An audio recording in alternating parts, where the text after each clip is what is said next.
Kisah nyata ini diangkat dan difilmkan sesuai dengan cerita aslinya. Dan pada bagian-bagian tertentu telah diubah untuk tujuan dramatisasi dari kejadian sebenarnya.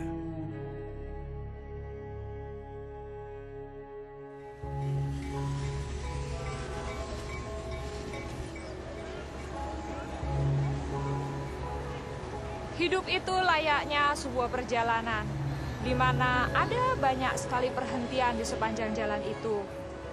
Terkadang berliku, kadang terhalang rintangan. Tapi ada kalanya indah dan terjadi hal-hal yang tidak terduga. Inilah sebuah perjalanan, jalan hidup saya. Nama saya Dini Widianing Tias. Saya bukanlah seorang aktris, tetapi sayalah Dini yang sebenarnya. Dalam cerita ini, perjalanan dimulai.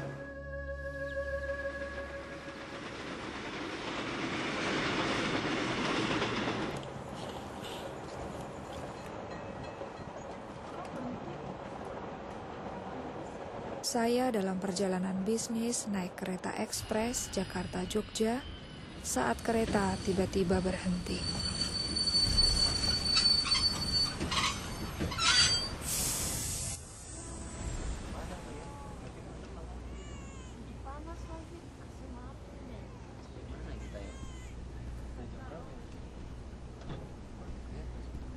Permisi Pak, kenapa kereta api berhenti? Aduh, saya tidak begitu tahu Bu ya, mungkin ada sedikit kerusakan pada mesin. Lalu kapan tahunya Pak? Saya tanya dulu sama masinis Bu. Bapak kembali lagi kan Pak? Kalian lihat kan, kita sepanjang hari bisa berhenti di sini. Saya juga jamin nih AC-nya pasti mati. Kita kehabisan udara. Duh, mana panas lagi. Mbak lagi lihat apa? Mereka tidak akan menurunkan kita di sini kan, Mbak? Bayangkan. Apa? Membayangkan apa? Saya dibesarkan di tempat ini. Oh, jadi Mbak tahu kita berada di mana sekarang ini? Gombong. Gombong? Aduh, saya dijemput adik saya di Jogja. Jam berapa ya sampai sana? Aduh, mana sih konduktor itu? Kok nggak balik, Pak?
Keluarga Tejo Kurniawan.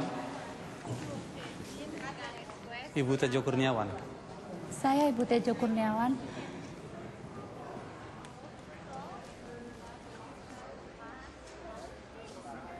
Pak Tejo mengalami serangan jantung.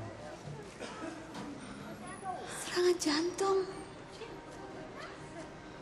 Bagaimana mungkin, Dok?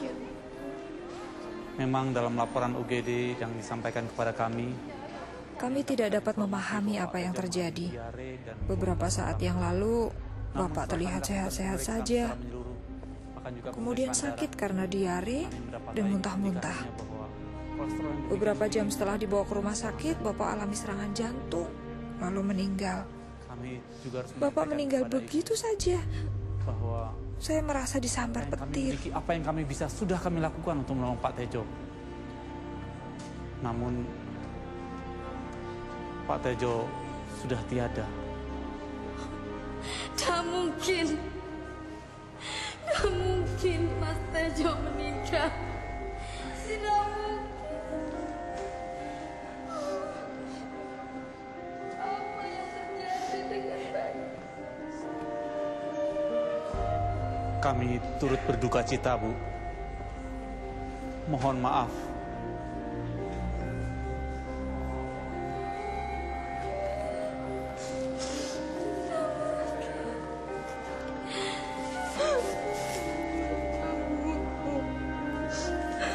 Aku tidak bisa menerima keadaan. Apa yang harus kulakukan? Mbak, ada yang harus kubicarakan pada Mbak. Ternyata Bapak berselingkuh dengan Bule Sundari, saudari ibuku.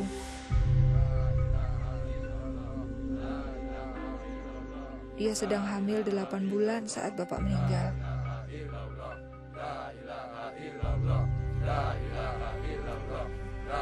Tidak hanya itu, ibu saya juga sedang hamil saat itu. Saya tidak tahu harus berbuat apa atau kemana saya harus berpaling. Selama ini saya menganggap Bapak seorang pahlawan.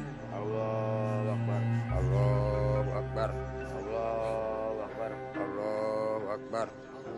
Kini saya merasa dikhianati. Assalamualaikum warahmatullahi wabarakatuh. Silakan Pak. Saya cemas tentang bagaimana hidup keluarga kami jadinya. Bapak-bapak, ibu-ibu, Assalamualaikum warahmatullahi wabarakatuh. Saya berumur 12 tahun, anak tertua. Dan sekarang ibu saya sedang mengandung lagi. Kepada bapak-bapak, ibu-ibu, dan ibu tidak bekerja. Bagaimana kami bisa bertahan hidup? Saya mohon dan saya harap kepada bapak-bapak dan ibu-ibu untuk memaafkan dia. Saya yang akan bertanggung jawab. Amin. Wassalamualaikum warahmatullahi wabarakatuh.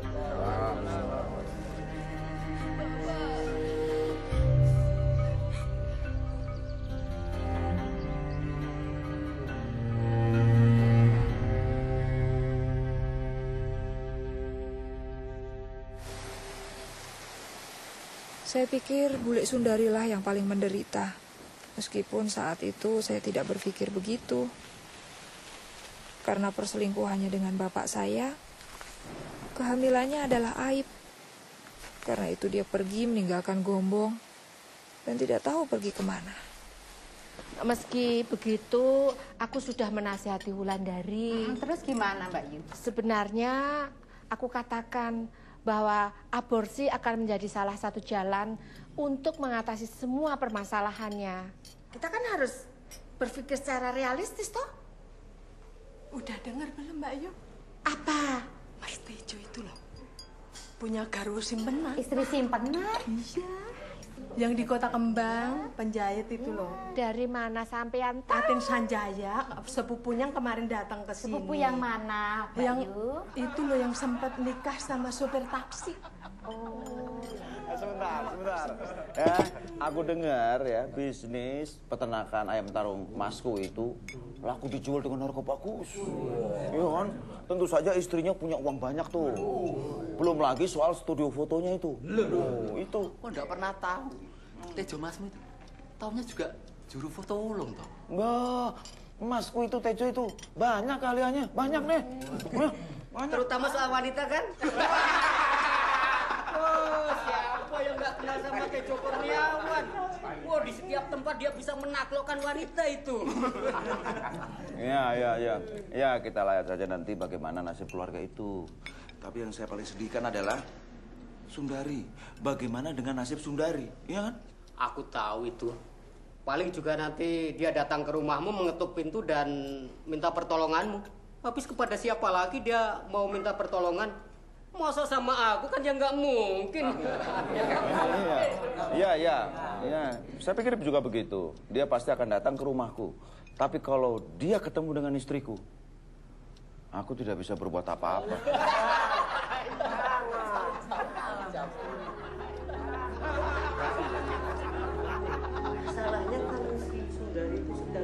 Orang-orang yang kami harapkan untuk menolong malah mengatakan hal-hal yang menyakitkan hati. Saya nggak tahu waktu itu harus berbuat apa. Saya pikir hanya Tuhan yang bisa menolong kami. Kamu kan masih kecil, Mbak, waktu itu. Ya, saya tidak pernah ke lapangan itu lagi. Sampai akhirnya uang pensiun Bapak cair, kami pindah ke Semarang. Ibu buka toko kecil di rumah baru kami untuk memenuhi kebutuhan hidup. Namun itu benar-benar sebuah perjuangan. Sampai akhirnya ibu memutuskan menyerahkan 2 adik perempuan dan 1 adik laki-lakiku diadopsi oleh orang lain. Saya juga dengar keadaan Bule Sundari bertambah buruk. Setelah anak laki-lakinya lahir, dia pindah ke Sukoharjo dan tinggal dengan nenekku. 2 tahun berlalu, itu tahun-tahun yang sulit untuk dilalui.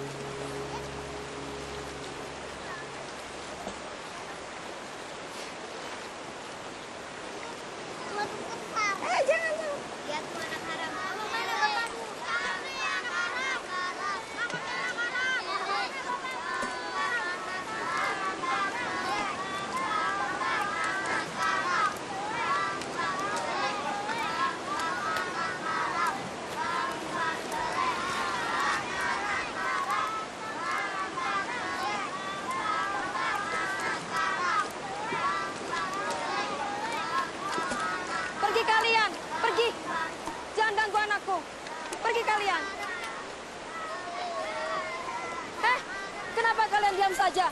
Itu kan anak-anak kalian. Jadi begitu cara kalian mendidik dan membesarkan anak-anak kalian. Anak kalian yang haram, bukan anakku. Hei, nggak ada yang nyuruh kamu bawa masalahmu ke sini, tahu? Maksudmu, kamu mau mendidik kami? Bagaimana kami harus mendidik anak-anak kami? Hah? Lalu siapa yang mendidik kamu supaya kamu tidur dengan setiap laki-laki yang kamu temui? Paling tidak, aku menunggu sampai menikah untuk punya anak. Nggak seperti kamu. Nggak jelas siapa bapak anakmu.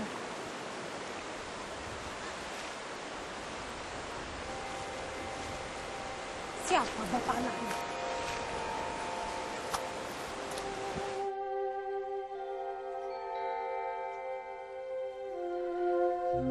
Tidak ada tempat lain lagi buat Bule Sundari dan Bambang. Mereka meninggalkan Sukoharjo dan datang ke Semarang. Bertentangan dengan keinginan saya, ibu ternyata mendengarkan permohonan Bule Sundari dan memutuskan untuk menerima mereka. Bagi saya waktu itu, masalah sudah cukup banyak.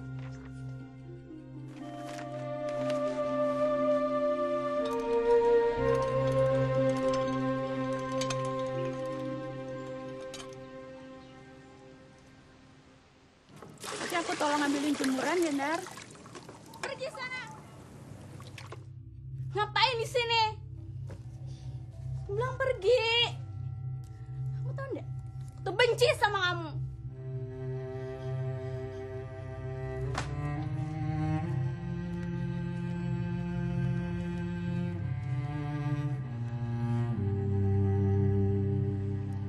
Kamu disilakin, Dar.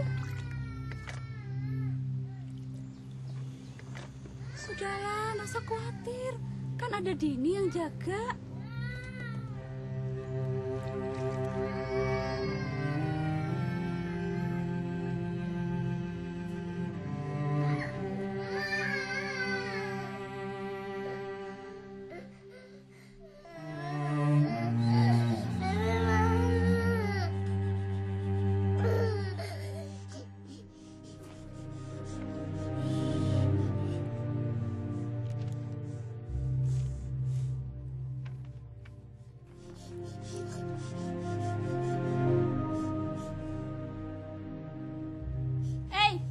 Buku diari siapa itu? Apa hak bule baca buku diari orang? Bos ini nggak? Bos ini!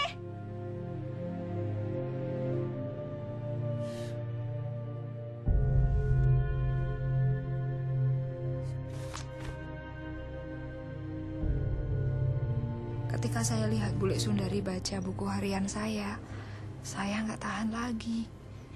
Lagi pula, hal-hal kejam yang saya tulis tentang dia dan Bambang benar kok. Setidaknya benar bagi saya. Akhirnya, saya mengatakan kepada ibu untuk memilih saya atau mereka. Mestinya saya senang Bule Sundari sama Bambang kembali ke Sukoharjo. Tapi kemudian kemarahan saya kepada mereka beralih kepada ibu. Saya tahu ibu akan menikah lagi. Itu sebuah keputusan yang tidak dibicarakan dengan seorang pun di dalam keluarga. Dan saya mulai berpikir, apa gunanya sholat 5 waktu? Atau nggak boleh bohong di sekolah? Atau apa gunanya menjauhkan diri dari dosa? Kalau akhirnya toh saya tidak bisa masuk surga karena tidak dapat memaafkan ibu. Semuanya itu membuat saya marah. Sampai akhirnya saya berkesimpulan untuk tidak lagi peduli pada agama. Saya tidak peduli dengan sopan santun. Saya hanya ingin bebas. Saya ingin melakukan apa saja yang ingin saya lakukan. Dan saya memutuskan tidak seorang pun dapat menghalangi saya, termasuk agama.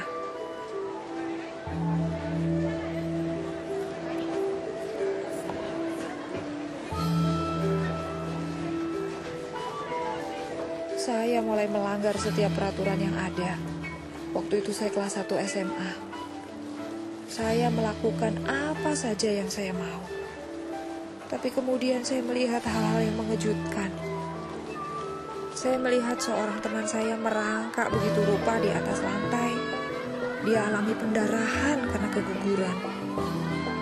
Atau teman saya lainnya yang dipenjara karena ia tertangkap basah mencuri.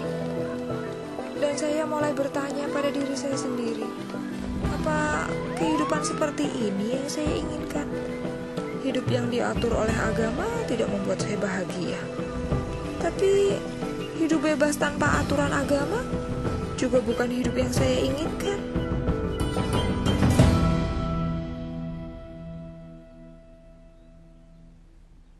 Kemudian Ramadan tiba.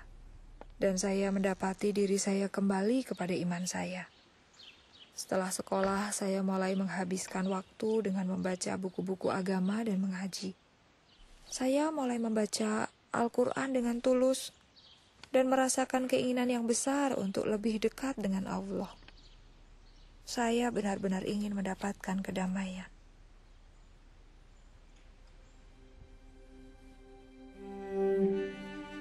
Saya mulai mempersiapkan diri untuk sholat tahajud. Saya ingin menanyakan banyak hal kepada Tuhan. Dan saya punya keyakinan yang kuat bahwa apapun yang saya minta malam itu, Tuhan akan mendengarkan saya dan memberikan jawabannya. Allahu Akbar.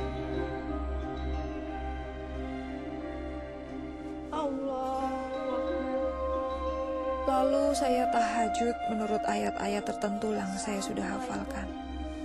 Rahmatullah. Assalamualaikum warahmatullah. Saya benar-benar hancur hati dan menangis kepada Tuhan.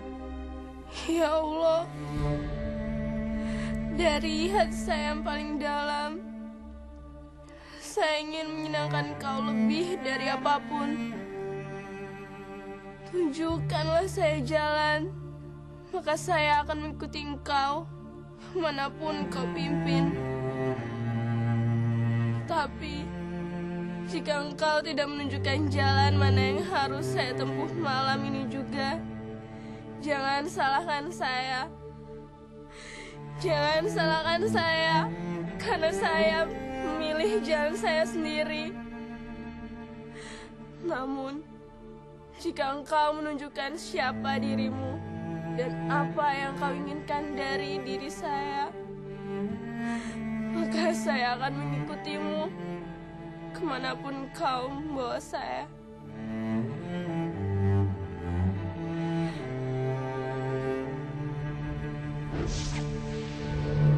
Pada saat itu, cahaya terang tiba-tiba muncul di hadapan saya. Kemudian membentuk sesosok manusia yang memakai jubah putih. Saya tidak dapat melihat dengan jelas wajahnya, tapi kehadirannya entah mengapa memberi saya ketenangan dan keyakinan.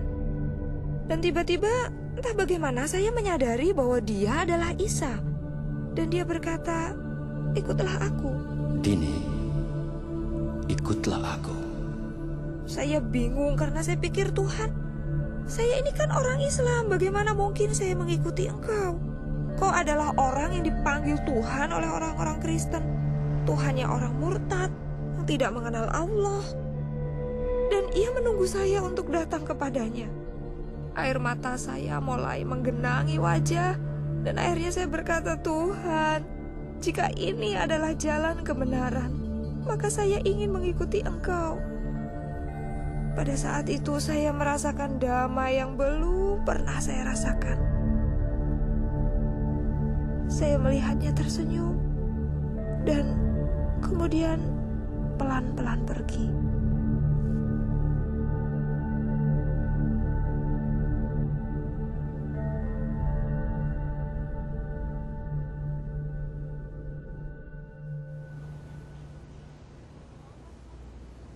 Saya harap saya nggak menyinggung perasaan Mbak. Apapun yang terjadi, pasti sangat mempengaruhi kehidupan Mbak. Saya tidak akan pernah sama lagi. Saya benar-benar berubah sejak hari itu. Saya mengerti. Lalu apa kelanjutannya, Mbak? Saya mulai mencari orang Kristen. Di desa saya tidak ada satu orang pun orang Kristen.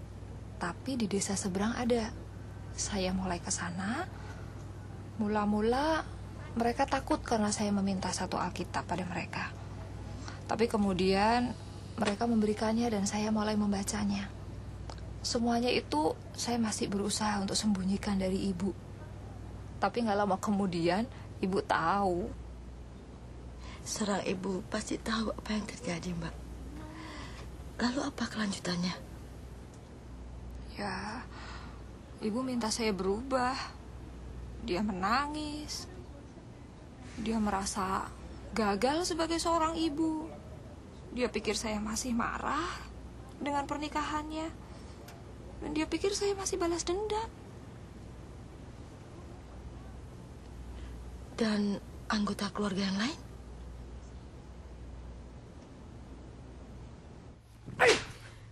Terkutuk kamu!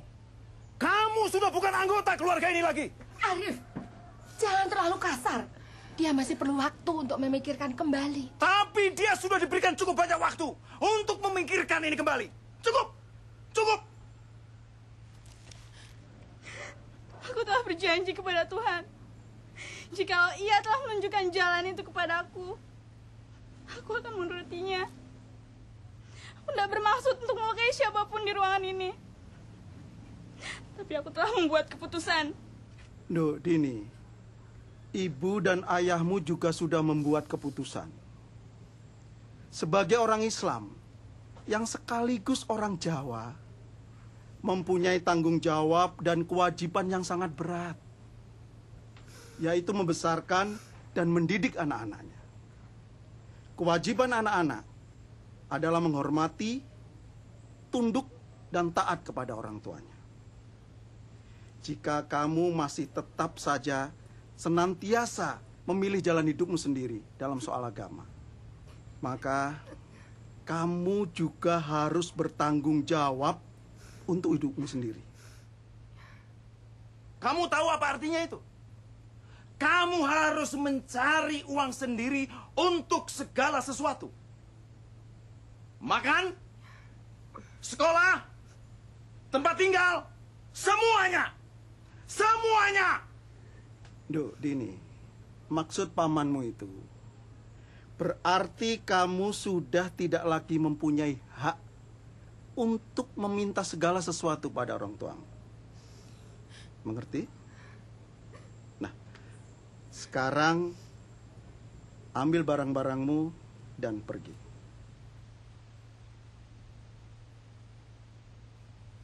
Cepat.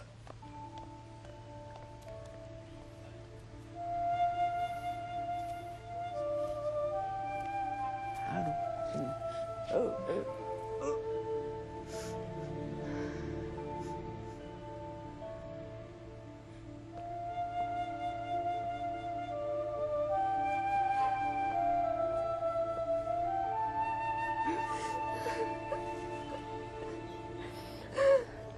Saya tidak tahu dari mana kekuatan itu datang. Tapi saya pergi dari rumah dan pindah ke kota lain, yaitu Solo.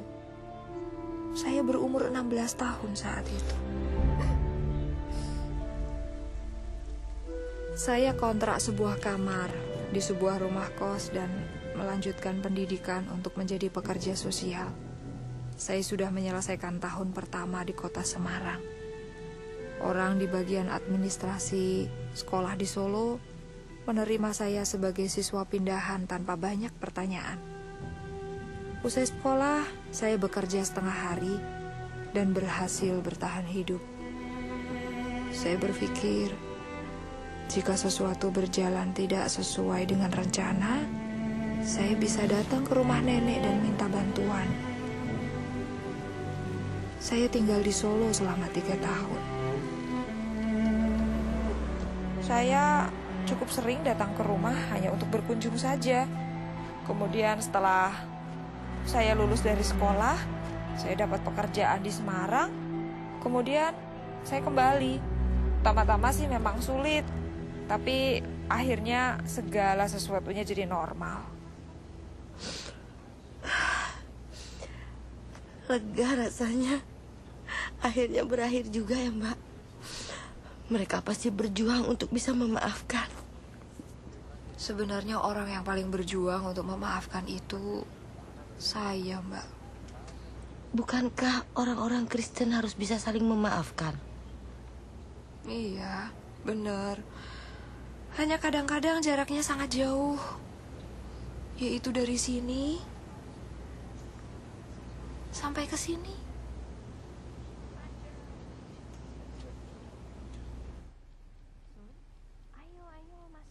Silakan duduk. Nggak usah repot-repot, Mbak. Kamu kelihatannya capek sekali. Ya, saya nggak capek, cuma khawatir. Mbak, aku pikir kalau kami pindah kemari, Bambang akan berubah.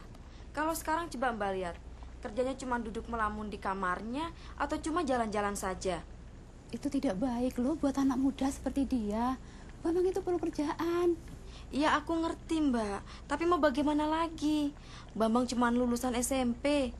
Nggak bisa dagang, nggak bisa apa-apa. Aku yakin keadaan akan menjadi lebih baik. Ini ada sedikit makanan untuk dibawa pulang.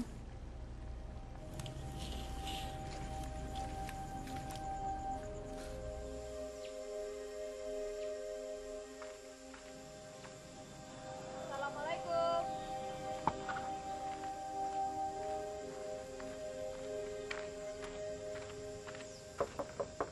Assalamualaikum. Waalaikumsalam. Hai, aku Dini. Mbak Dini? Iya, aku Dini. Ibumu ada di rumah? Ada.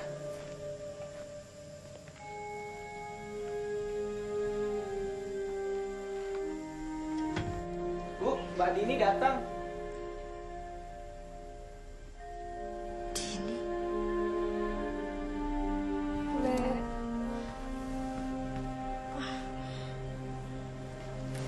silakan duduk. Din, mau minum apa, Din? Nggak usah repot-repot, Bule. Beberapa hari lalu, saya dengar pembicaraan Bule sama Ibu. Saya nggak tahan. Maafkan saya. Perlakuan saya selama ini begitu buruk pada kalian. Maafkan saya. Sudahlah, Din. Saya begitu malu.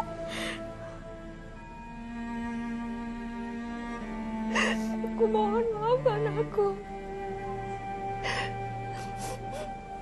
Atas semua hal yang buruk yang pernah aku lakukan pada kalian. Aku mohon maafkan aku.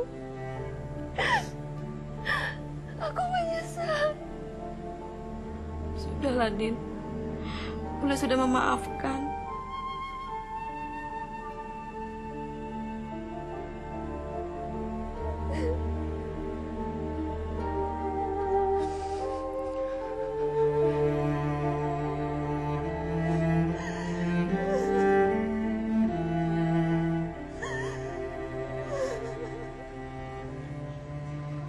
Saya mengajak Bambang ke Jakarta. Ketika kami mulai mapan, saya memberinya uang untuk berjualan sepatu di pasar. 3 bulan kemudian, dia mulai mendapat untung dan tidak membutuhkan uang dari saya lagi. Di mana dia sekarang? Dia di Jakarta. Dia baik-baik. Saya selalu menangis kalau mendengar cerita yang akhirnya bahagia. Tapi itu belum akhir cerita.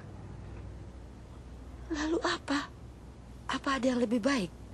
Ya, karena ternyata masih ada 1 orang lagi yang saya belum maafkan. Pamanmu yang menampar kamu. Kalau ada saya, dia nggak bisa menampar kamu, Mbak. Bukan dia. Yang saya harus maafkan adalah bapak saya. Bapakmu?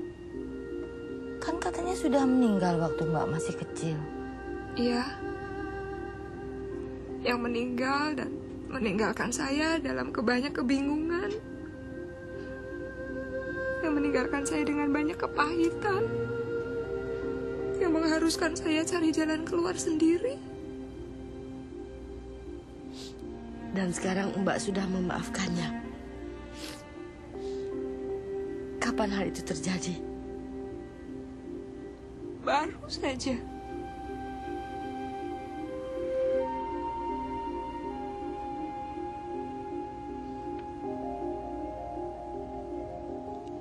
Mbak lihat kuburan di seberang jalan sana? Iya, saya melihatnya.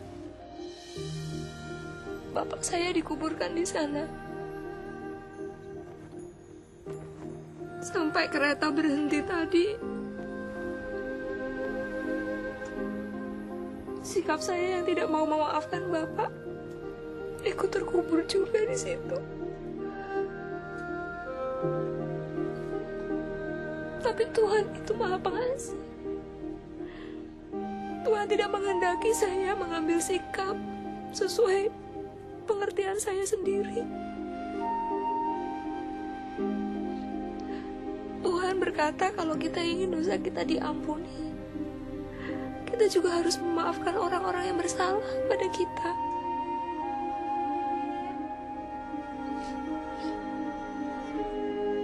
Saat saya bercerita ini, saya ingat betapa sebenarnya saya sangat mencintai bapak saya. Dan bapak juga mencintai saya. Kami punya masa-masa yang indah, masa-masa yang manis untuk diingat. Sepertinya kereta ini berhenti hanya untuk kamu, Mbak. Saya juga berpikir begitu. Sepertinya Mbak seakan-akan sangat mengenal Tuhan dan seolah-olah Tuhan itu sahabat Mbak. Tuhan berkata agar aku mengikut Dia.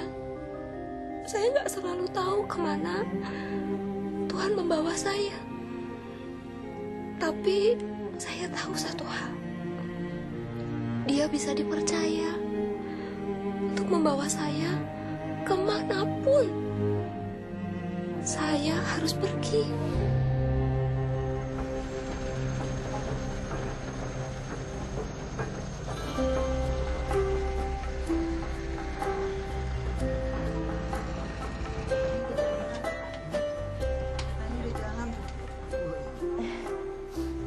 Akhirnya jalan juga, Mbak. Iya. Kita berangkat. Iya, kita berangkat. AC-nya juga nggak dimatiin. Nggak dimatiin. Saya pikir ceritanya berakhir di sini sekarang. Atau marah baru mulai. Apa yang ini akan berakhir lebih bahagia? Mbak lah yang harus kasih tahu akhirnya itu pada saya.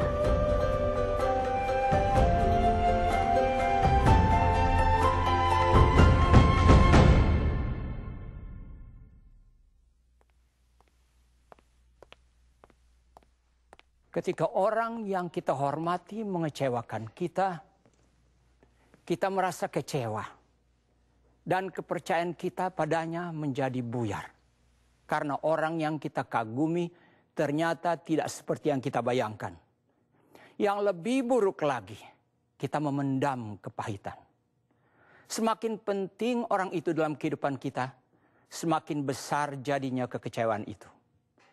Dini yang kala itu masih muda, merasionalisasikan bahwa ia punya hak untuk marah dan menjadi pahit.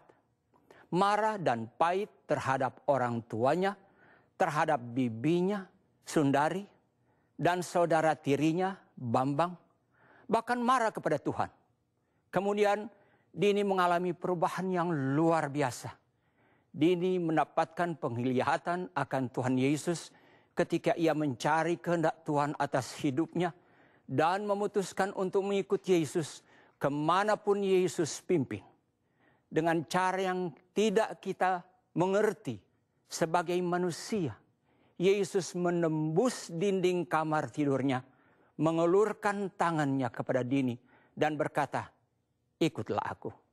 Datang kepada Yesus adalah langkah pertama yang sangat bagus, tetapi seperti kehidupan nyata yang Dini ceritakan kepada kita, kehidupan kita di bumi adalah perjalanan yang berliku-liku dan penuh dengan belokan, pemberhentian di luar jadwal, dan banyak pelajaran di sepanjang jalan.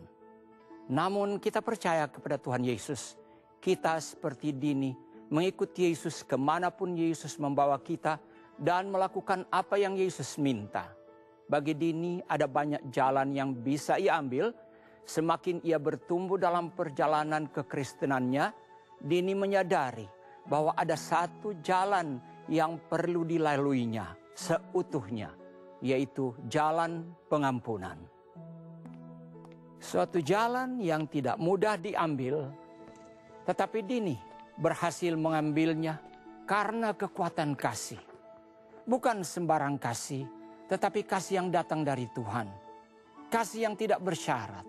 Rasul Paulus menulis di 1 Korintus pasal 13 tentang kasih. Ia berkata bahwa kasih itu sabar dan murah hati. Kasih tidak pemarah dan tidak menyimpan kesalahan orang lain. Kasih percaya segala sesuatu, mengharapkan segala sesuatu, dan menanggung semua hal. Itulah kasih yang tidak pernah gagal. Kasih yang Dini selalu cari, bahkan ketika ia memberontak dan terhilang. Ini adalah kasih yang ia perlukan untuk mampu menahan penolakan dari keluarganya. Inilah kasih yang ia butuhkan untuk memaafkan orang-orang yang paling menyakitinya, termasuk sang ayah. Saudara, dengan kasih inilah Bapa di sorga mengasihimu. Ia mengasihimu apa adanya. Ketika Dini berseru kepada Tuhan untuk menunjukkan jalan kepadanya, ia tidak tahu bahwa Isa akan datang kepadanya dalam suatu penglihatan di suatu malam, menampakkan kemuliaannya dan meliputinya dengan kasih dan kelembutan. Namun itulah yang terjadi. Saudara, Yesus mungkin mendatangi atau tidak mendatangi Anda dalam sebuah mimpi atau penglihatan, itu tidak penting. Yang lebih penting adalah Tuhan mengasihi Anda Dan Tuhan ingin Anda menjadi anak-Nya melalui iman dalam Yesus Kristus. Tuhan ingin Anda masuk menjadi anggota keluarganya dan hidup bersama Dia selama-lamanya di surga ketika hidup Anda berakhir di dunia ini. Apakah Anda siap membuka hatimu untuk Yesus seperti yang Dini lakukan? Jika Anda ingin menerima Yesus Kristus sebagai juru selamatmu, mari ucapkan kata-kata ini bersama dengan saya. Katakan, "Ya Tuhan, saya percaya Yesus. Saya menerima Yesus sebagai Tuhan dan Juru Selamat saya. Ampuni dosa-dosa saya dan jadikan saya anak-Mu ya Tuhan. Terima kasih. Dalam nama Yesus, amin." Sekarang Anda hidup dalam keselamatan abadi dengan Tuhan. Sekarang Anda anak Tuhan. Puji Tuhan.